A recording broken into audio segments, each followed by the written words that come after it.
Unleash the power of purpose with impactful business voices, hosted by Nancy Baki and Anita Larsen. Each week, you'll be inspired by stories from companies that are making a real difference in the world, and you'll learn practical tips on how to grow your business with an impact. Hey, everybody. Welcome and thank you for listening to Impactful Business Voices podcast. And our monthly business lounge episode is today. So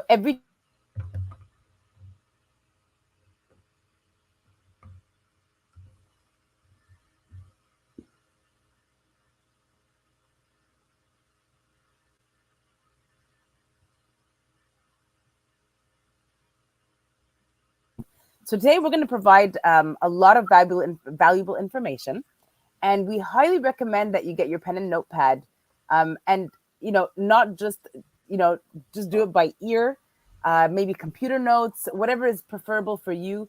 But be ready to take notes because this is something that you will want to add to your business.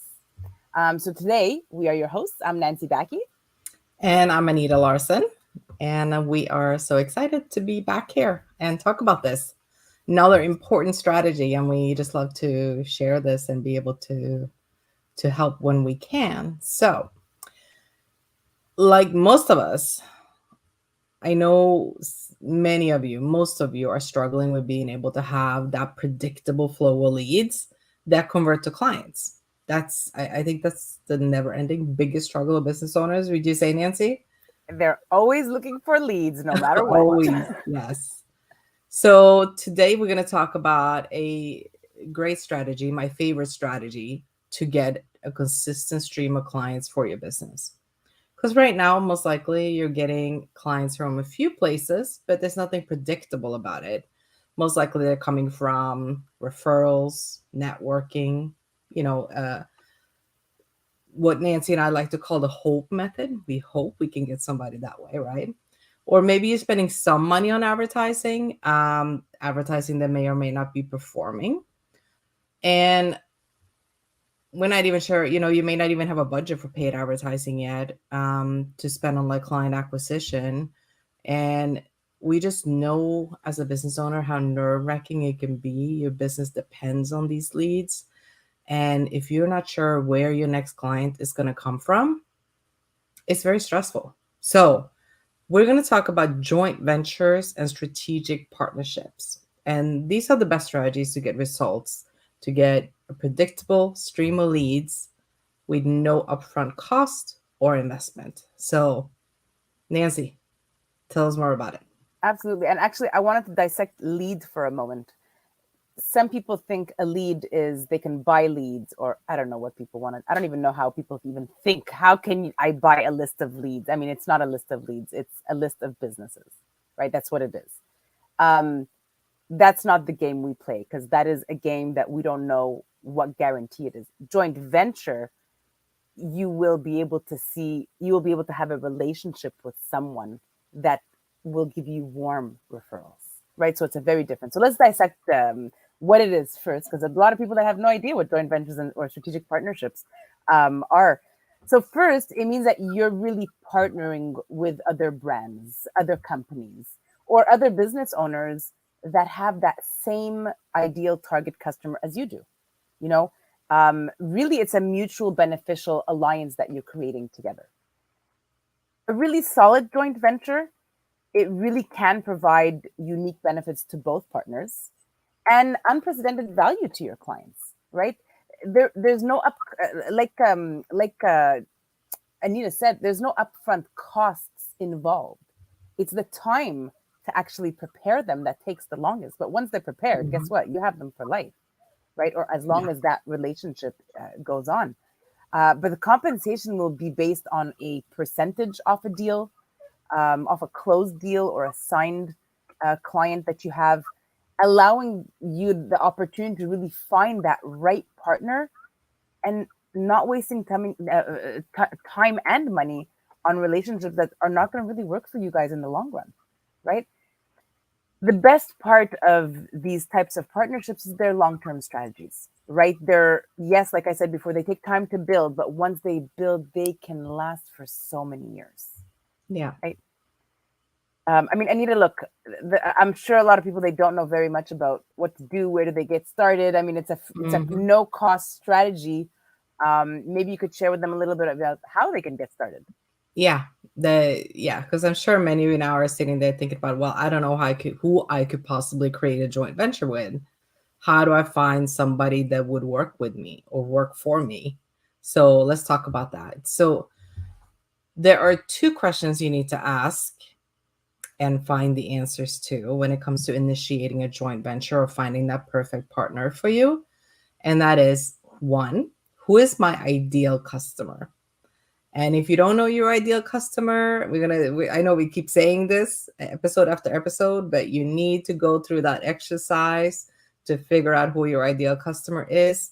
You can go to Impactful Business Voices on YouTube, look up the recording of our last month's business launch episode where we covered just that and went through in detail how to figure out who your ideal customer is. It is key for any business. I'm going to keep saying it. It's key for any business to know who their ideal customer is and who you're speaking to, how to target and reach that specific person. Yeah, actually, let me interrupt for a minute. And I will repeat it again. If you do not have an ideal customer profile, do not waste your time doing any marketing. Forget about joint Mhm. ventures. Don't even talk to your next customer or prospect. You Yeah. need to do it. It will make a huge difference. And we know a lot of businesses that don't do them, and that's why they suffer in the end when they get too far, right? So sorry, just wanted to Yeah. push the fact of the Thank you. importance of it. So that's the first question. Who is your ideal customer? Next question is, who else has a very similar ideal customer to you and has access to a database of that potential customer? So I'm sure you have a database of your customers. So a partner, somebody you would want to partner with, is another business owner with a similar ideal customer that also has a database of those customers. Now, that's going to take some brainstorming. Another way to think about it too is, who else does my customer interact with during their purchasing process? So as they're going to purchase my product or service, who else might they run into while they're going through that customer journey? Um, like I said, it's going to take some brainstorming. So we're going to give you a few examples. Nancy, I know that you have some really good examples that we can share to kind of help you kickstart the brainstorming and start writing down who could this person be for me, right? Yeah.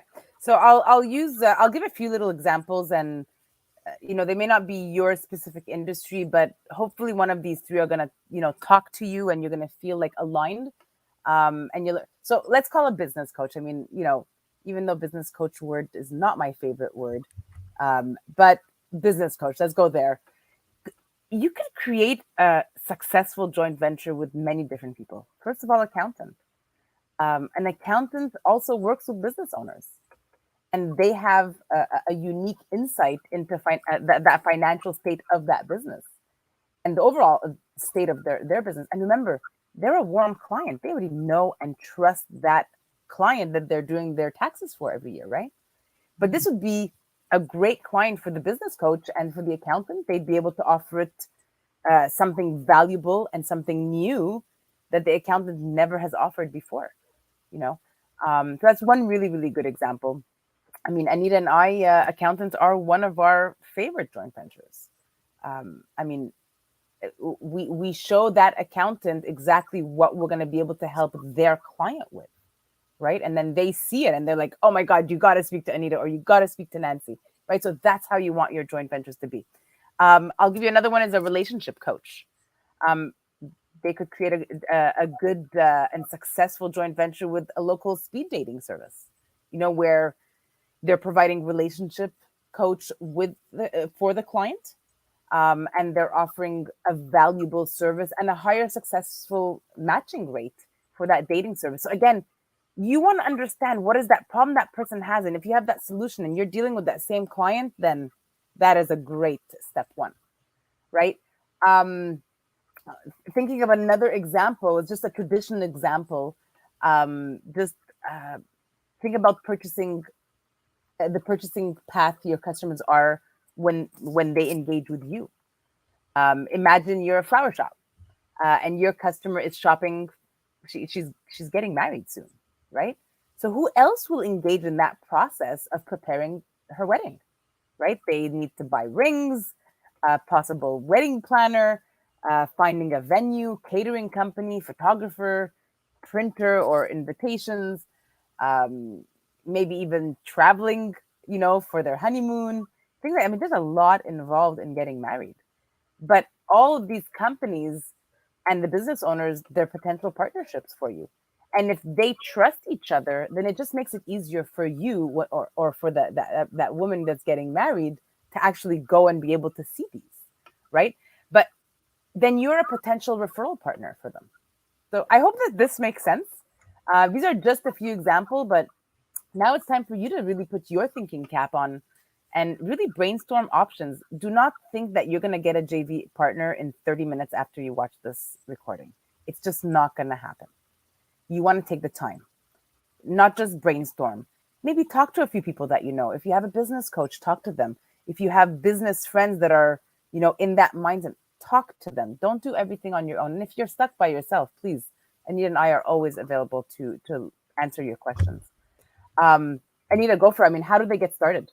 Yeah, so let's go into a little more detail on how this process can happen and how you can find those partners. Because now that you sat down, you do the brainstorming, you have an idea where you can consider and where you can look for these potential partners. How do they fit with your business? So now look for, again, I'm going to just repeat that. Look for businesses that complements your business and services and target the same customer. And now start building your list. Create 2 lists. One list of people that you know in these specific professions or industries that you now identified through your brainstorming, right? And then one list of people you don't know, but that you might be interested in working with. And these might just be people in the industry that you've heard of. I don't really know them, but that would be really cool if I could work with them someday. We all have that list, right? So now put that down on paper. And we'd recommend about 25 businesses on each list.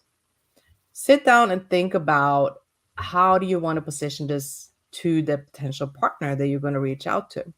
So before you write down your list, before you start reaching out to anybody, really sit down and think about it. It's important that they understand the benefits of what you offer. First of all, they have to know your service and your product. They have to be comfortable and fully know and understand what you do and how you do it. You may even consider letting them try your services or product at no cost, so they can really get the true understanding of the value that you bring. And secondly, they need to understand the mutual benefits of a partnership. So make sure you sit down and think about, what are these benefits? How can you all help each other? List out all the benefits that you can think of, that you can bring to each other. What can you bring to this business? What are you hoping they can bring to you? And what can you guys do together as collaborations potentially? So make sure you can really speak to that once you get on a call.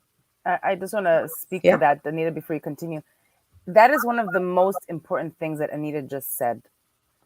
And this has to do with networking. This has to do with JV partners. This has to do with even getting a client. It's never about you. It's always about the other person. And when it's about the other person, I mean, money is there, right? But just make sure that, especially in JVs, it's not about you. It's what can you help? It's not even about the accountant. It's really about his customers. Really. So. I mean, we can really say, in the spirit of this podcast, what kind of impact can you make on their business, right? With your services and product. What's the impact that you're bringing to this? Yeah. So now you got that all figured out. You know your talking points. You did your homework. You know what you can bring to them. Start reaching out to the people on the list. Start with a list of people you know, because they're always going to be the easier ones, right? So you want to make sure you get some quick wins, some people you know that you're comfortable with, even possibly. Ideally, call them or DM them. Try, don't email, because people will ignore emails to the end of days. And just ask them to schedule a brief chat. Say, hey, I want to catch up. I want to talk about potential business opportunity. That's the quickest and easiest way to get a response. Yeah. So start with that. Create your list of people to reach out to, the 2 lists. Create the list of benefits and how you can make impact for each other. How can you help this business? What can you guys do together? Start reaching out.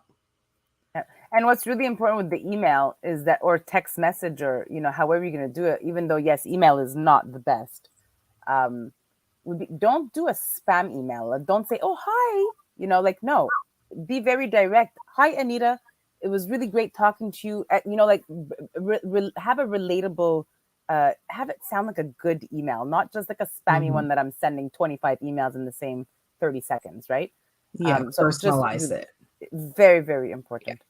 Um, so that was awesome. So let's talk a little bit about the benefits. I mean, again, a lot of people have no idea, and that's why they don't take the time to put them together. So we thought that this was really important. But this is truly key to building a successful long-term partnership. Um, let's go back to our business, our business coach and accountant joint venture example. What would some of the benefits be for the accountant to be a part of this alliance, right? So the business coach could provide access to exclusive workshops for the accountant's clients. They could Hmm. offer cross referrals as well. The business coach can, get his or her clients to check in with their accountants on more regularly instead of one time a year, maybe three, four times a year. The accountant does love that, by the way. Not just at tax season, and then they're busy for 3, 4 months and then they can't speak to even their own spouse, right? Um, really to be able to stay on top of that business, their financials, and it does add additional revenue for the accountant as well, right? And they could run so many different cross promotions, growing their reach and their awareness together, right? Um, they could hold joint workshops, reaching a larger audience and really providing more value from both of them, right? If you got the accountant and you in front of the crowd of people that they trust already, um, what an amazing equation. They can bundle their services. They can build their accounting fees into coaching fees, right? Like, again, depending on the relationship that you're going to create, and they could even offer accounting services as an added value to the coaching program. Again, so many different ways. It's about really brainstorming together and see how we can benefit and help the business owners, for example. Um, so where's all this going? Now, I want you guys to think about mutual benefits that you can find in a potential partnership with your ideal joint venture partner. Take the time to do that. Um, yeah, Anita, I mean, Yeah. I know they have a lot of questions in their mind. Maybe it could be like, what about all the time that I spend in this? Like, Hmm. how do I know if that's going to actually work for me? Yeah, and that's the thing, it's like anything you do in business, everything takes an investment of time, right? So although we said there's no upfront cost in this, but yes, it is going to take some time. And I would suggest setting reasonable goals for one thing, even if it's as simple as my goal is going to be to land one strategic partnership a month. It can be start out that easy. So set your goals and be proactive to meet that goal. Don't try to overdo it. This is again, it's a long-term strategy, but it's a very solid strategy once you get it going. And of course, now how do you know that it's going to work? You're going to put in the time, you're going to do the outreach. How do you know it's going to work? Well, again, it's not going to happen by itself. You have to work on it, just like everything else we do in business. It takes work. You have to find the right person for you to work with. So I'm going to reiterate what we said earlier. It's really important that you consistently show your value to your partners. You should always make your partner the hero, especially in front of their clients. Give them full credit where it's due and consistently help them build up their value and reputation, right? So be a good partner is the bottom line.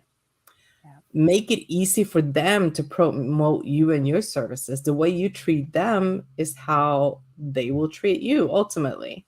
So I would also suggest prepping some marketing material that they can use to help promote you and make sure they really know that you value them.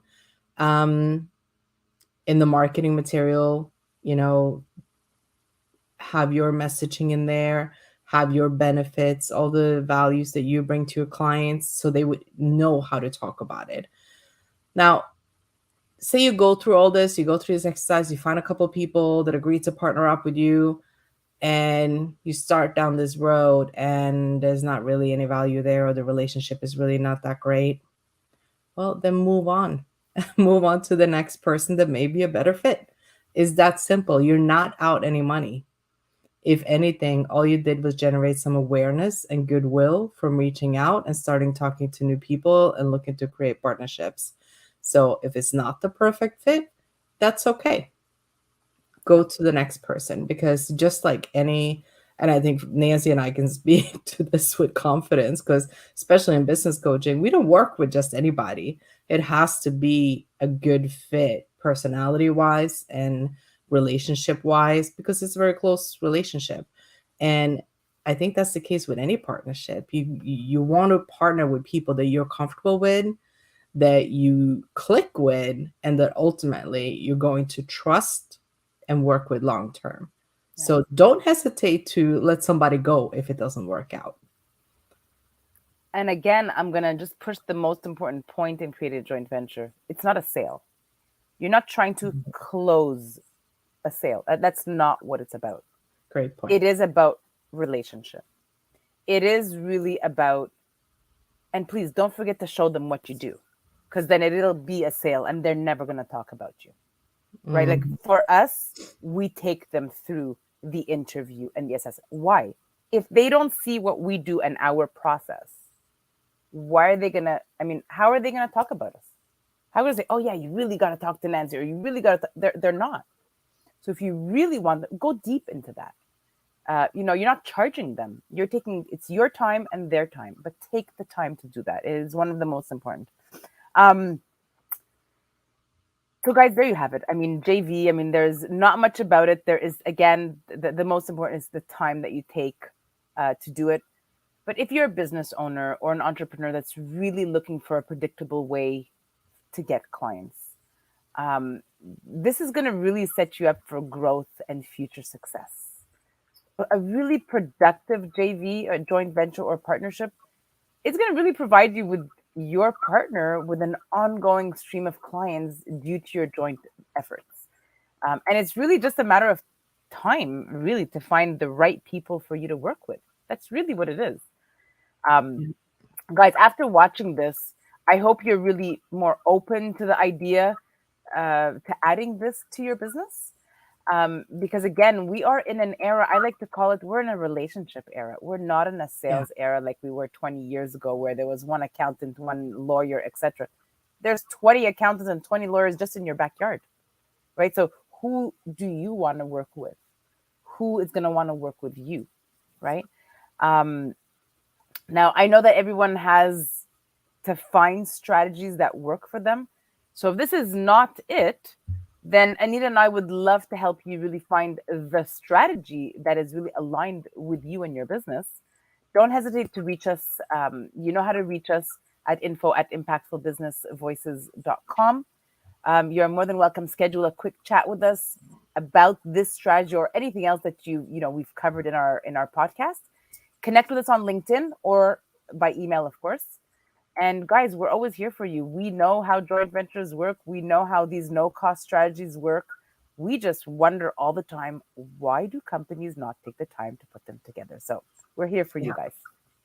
Yeah, and I so agree with what you said, Nancy. This is the era of relationships or collaborations. I think it's amazing. I love the level of collaborations that are happening in the businesses today. So we hope that this was useful information and that you were able to take notes and get it started and implementing it in your business.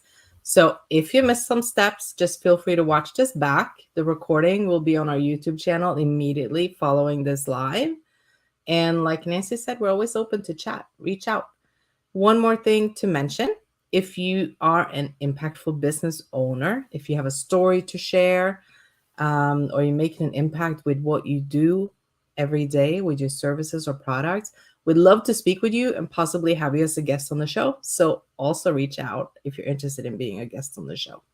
Absolutely. That would be awesome. And guys, don't miss out on our future episodes. Now, next Tuesday, we are going to be re-airing our episode of last week with Danielle Southwick, our advanced grief recovery specialist. Unfortunately, there was a LinkedIn error issue. I'm not sure what happened, but really at the end, we just decided that we want everybody to watch LinkedIn. It was an amazing episode. Yes. And, keep in mind, grief is not about just grieving on somebody passing away. There's so many different grieves out there. I learned so much on that call and would love you guys to check it out. So we're going to re-put it on there. So again, we wanted to make sure that her powerful message is really, you guys are getting all those benefits like we did as well. So we're going to see you guys here next Tuesday, 11 a.m. Eastern, 8 a.m. Pacific. And until next week, guys, go make an impact. Thank you for listening to Impactful Business Voices. Subscribe now and don't miss an episode.